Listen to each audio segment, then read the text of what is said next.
to monitor those that do need regular and even permanent painkillers. We discuss closely, or we certainly should be discussing closely, the potential side effects, but we should also be doing regular monitoring checks that involve examination and also blood testing to make sure that we are keeping things as safe as possible.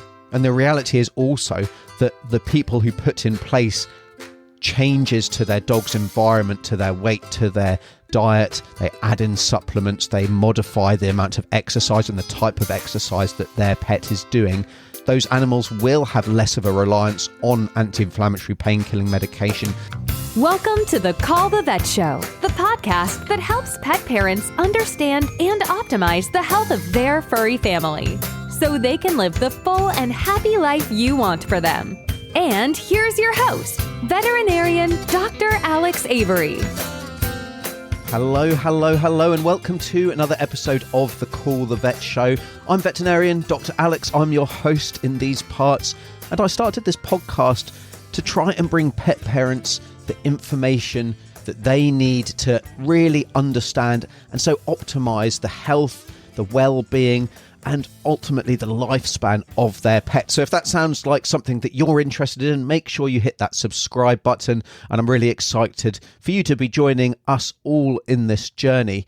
Before I get into today's episode, I wanted to thank everybody who sent me messages about the last episode, Not One More Vet, the fantastic interview with Dr. Brian Borquin, where we dive deep into the mental health issues in the veterinary profession as a whole, not just vets, but technicians, reception staff, and anyone involved in this industry where the suicide rate is just too high. I had a great response from people within the profession who listen, but also pet owners just like you out there. So yeah, really grateful for those positive words of encouragement, the positive feedback that the stories that you've had of how your vet has made a difference. Of course, there were some trolls there. I had on the YouTube video a really lovely comment. Most vets I know are evil, was what the comment was. But it just goes to show the trolls that are out there. And unfortunately, you need to develop a rather thick skin to be in the profession as a whole, but also if you're putting stuff out there online. So I think that really is actually something to consider when you look at how many, or I should really say how few vets that are out there on the social platforms trying to give you that information. You know, they really do have to develop a hugely thick skin and do battle against some pretty nasty sentiment out there, which clearly is the very much minority of people. But you know, words can hurt, and yeah, well, the person who wrote that on that video has been blocked, because I've got no time for that kind of sentiment, and it's not worth engaging.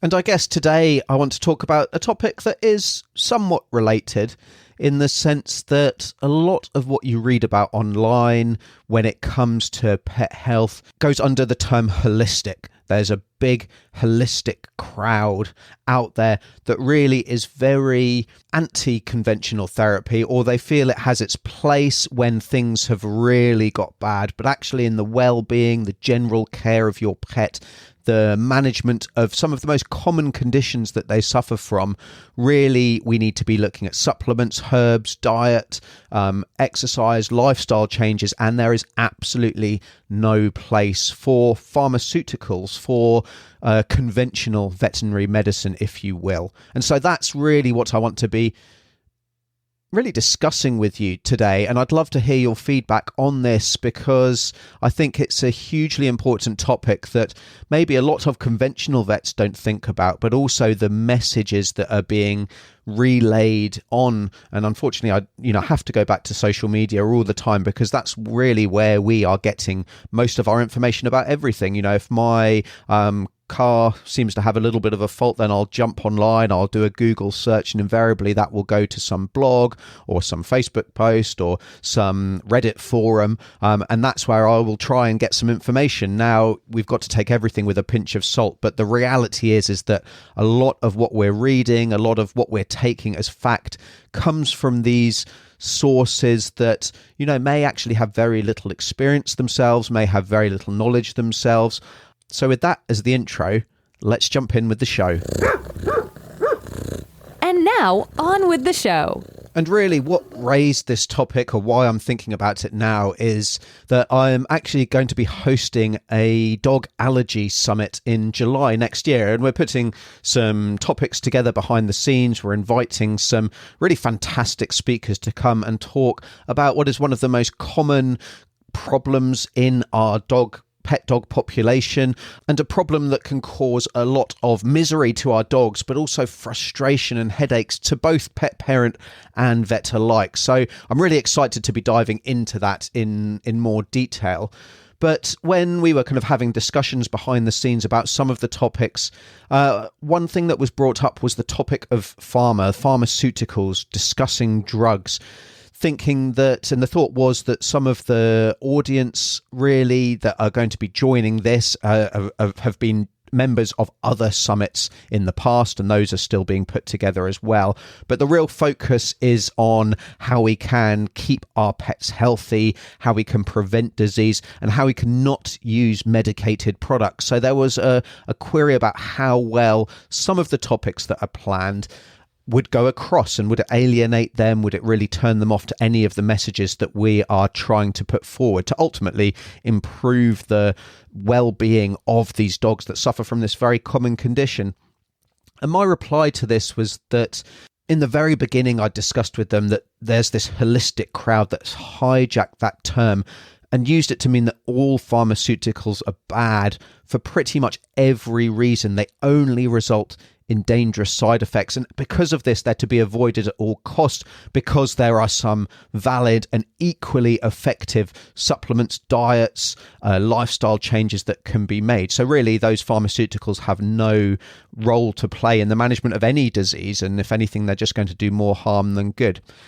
So that was the kind of the thinking behind, and that's really the thinking behind everything that I do, is that I'm a conventional vet. I will absolutely hold my hands up to that, but I also think that I am a holistic vet, because you'll have heard in the past when we're talking about arthritis, for example, we talk about lifestyle changes, we talk about weight management, diet, all kinds of different things, supplements, exercise management, and really the pharmaceutical treatment of arthritis is one of only 7 different treatment groups, if you like, that we employ. But I think to hold off with, for example, painkillers when they're needed is actually to do an arthritic patient a real disservice and not using all of the tools in our arsenal. And another way of putting it is, if you have got a headache yourself, then chances are you'll take a painkiller. That could be ibuprofen, paracetamol, acetaminophen, aspirin, just to help you cope with that headache. Yes, you are then going to put in steps to prevent those in the future if you can identify what the likely cause is. And there are some really common causes. You might want to drink more water or less alcohol. You might want to try and limit your screen time. You might want to wear blue light filtering glasses. Whatever it is, if you can highlight, if you can identify what that cause is, you're then going to put steps in place to limit the effects of those, so that you're not reliant on just taking painkillers to treat the headaches that you're getting, but to deny the usefulness of that ibuprofen, paracetamol, aspirin in the instance when you have that headache is to deny yourself a very effective and ultimately safe treatment option when needed.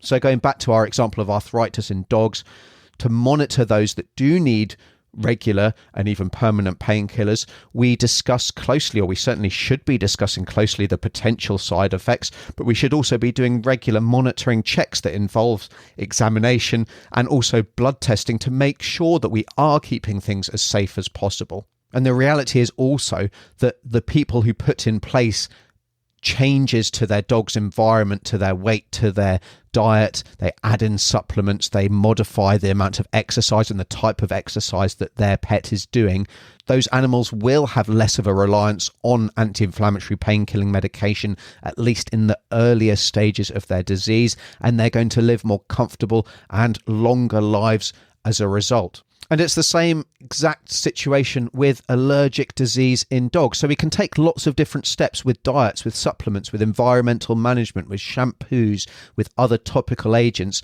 But if a dog, for example, has a secondary deep skin or ear infection, then they're going to need antibiotics. They're likely to need anti-inflammatories just to reset the system. If they have an anaphylactic reaction, then they're going to need adrenaline, steroids, antihistamines. If they have serious environmental allergies, then they may still need long-term or intermittent pharmaceutical intervention. So in the bad old days, that used to be steroids, high doses of steroids for long-term treatment of allergic skin disease.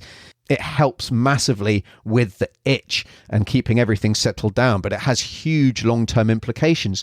Thankfully, now we have other drugs at our disposal. So we have Cytopoint, we have Apoquel, which are much more targeted treatments, do a much better job or do as good a job as steroids without nearly the range of potential side effects. They're very, very safe products. And hopefully for those pet parents who are willing to put in the work to make all of these other changes, it's likely that they're only going to be needed at the beginning of their disease while all of the other interventions are kicking in. And sometimes, certainly with supplements, that can take 2-3 months, even more, to have the full effect that we want for them. It may be that they only need those medications at certain times of year when the pollen levels are super high, but at other times all the other interventions just keep everything to a manageable level. So in my mind, really, there's far too much fear mongering about pharmaceuticals in general, online, in forums, and it's often from people, unfortunately, who are trying to sell their supplements or diets, when the reality is that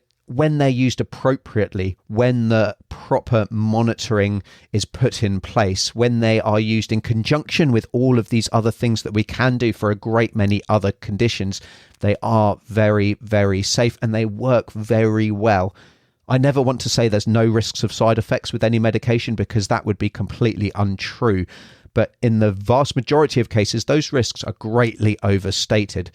Sure, for the individuals where they happen, really that is a tragic situation, but we don't want to oversell that. We don't want to overemphasize the risk. And we don't want to deny the fact that pharmaceuticals can play a very valuable role as long as they're used appropriately. And then another thing that I wanted to raise is that actually a lot of the time people don't make the changes that we recommend. They don't change their diets. They don't change exercise management. They don't add in supplements. They don't do all kinds of different things that are recommended because it takes work. It takes time. It doesn't necessarily take money. Some of the interventions and some of the changes do need money to be spent, but a lot of them, it's more time and effort that needs to be spent. And unfortunately, a lot of us lead very busy lives, and I'm not criticizing people for not making those changes, but it does mean that actually pharmaceuticals are the easy option, if you like, and they work very well. So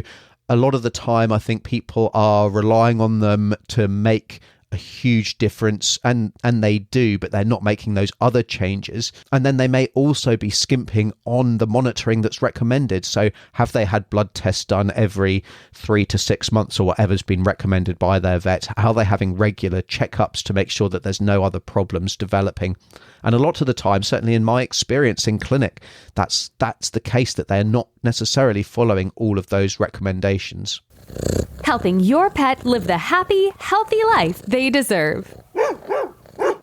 So as you can tell, this is a topic that I feel pretty strongly about, and apologies if that came across as a little bit of a rant, but I think it's a really important topic for everyone to think about, for everyone to consider, and everyone to have in the back of their mind when they are jumping online to research whatever problem, issue, concern or advice they're looking for online, but also in the flesh when you're talking to people at the dog park, at the agility group or the training classes that you go to.